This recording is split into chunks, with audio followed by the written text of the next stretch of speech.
Hi guys, here we are on the one and only Ivan, starting on page 61. Bob fears our new neighbor will be a giant cat with slitted eyes and a coiled tail, but Stella says a truck will arrive this afternoon carrying a baby elephant. How do you know? I ask.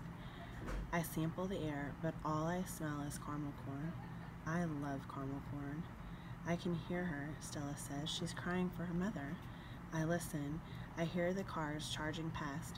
I hear the snore, but I don't hear any elephants. You're just hoping, I say. Stella closes her eyes. No, she says softly, not hoping. Not at all. My TV is off, so while we wait for the new neighbor, I ask Stella to tell us a story. Stella rubs her front foot against the wall. Her foot is swollen again, an ugly deep red.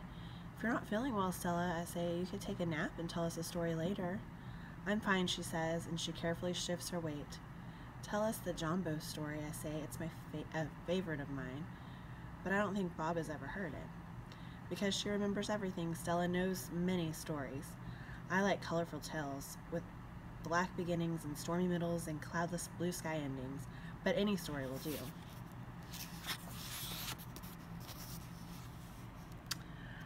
I'm not in a position to be picky.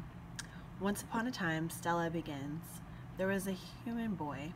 He was visiting with a gorilla family at a place called a zoo. What's a zoo? Bob asks. He's a street smart dog, but there's much he hasn't seen. A good zoo, Stella says, is a large domain, a wild cage, a safe place to be. It has room to roam and humans who don't hurt. She pauses, considering her words. A good zoo is how humans make amends. Stella moves a bit, groaning softly. The boy stood on a wall, she continues, watching, pointing, but he lost his balance and fell into the wild cage. Humans are clumsy, I interrupt. If only they would knuckle walk, they wouldn't tuffle so often. Stella nods. Good point, Ivan. In any case, the boy lay in a motionless heap while the humans gasped and cried. The silverback, whose name was Jumbo, examined the boy, and as was his duty, while his troop watched from a safe distance. Jumbo stroked the child gently. He smelled the boy's pain, and then he stood watch. When the boy awoke, his humans cried out, "Stay still, don't move," because they were certain, humans are always certain about things, that Jumbo would crush the boy's life from him. The boy moaned. The crowd waited, hushed, expecting the worst. Jumbo led his troop away. Men came down on ropes and whisked the child to waiting arms. Was the boy all right? Bob asked. He wasn't hurt, Stella says, although I wouldn't be surprised if his parents hugged him many times that night in between their scoldings. Bob, who has been chewing his tail, pauses, tilting his head. Is that a true story? I always tell the truth, Stella replies, although I sometimes confuse the facts. I've heard the Jumbo story many times. Stella says that humans found it odd that the huge silverback didn't kill the boy. Why, I wonder, was that so surprising? The boy was young, scared, alone. He was, after all, just another great ape. Bob nudges me with his cold nose. Ivan, he says, why aren't you and Stella in a zoo? I look at Stella. She looks at me. She smiles sadly with her eyes, just a little, the only way elephants can do. Just lucky, I guess, she says. The new neighbor arrives after the 4 o'clock show. When the truck comes lumbering toward the parking lot, Bob scampers over to inform us. Bob always knows what's happening. He's a useful friend to have, especially when you can't leave your domain.